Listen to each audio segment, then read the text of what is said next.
Hi, today we're checking out the Moto G85, a mid-range smartphone with premium features.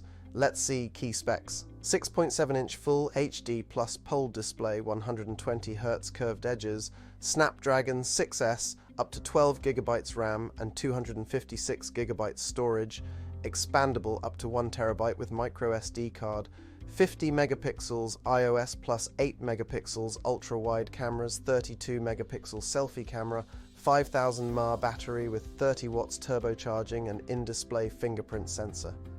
Did I mention that it is powered with Android 14 and the screen is protected with Corning Gorilla Glass 5?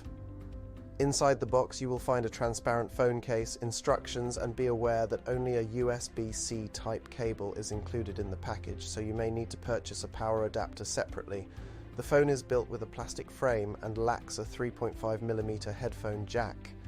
Well, with a stunning display, solid cameras, and long battery life, I think the Moto G85 is still a great mid-range pick in 2025. Thanks for watching, and don't forget to subscribe for more tech reviews.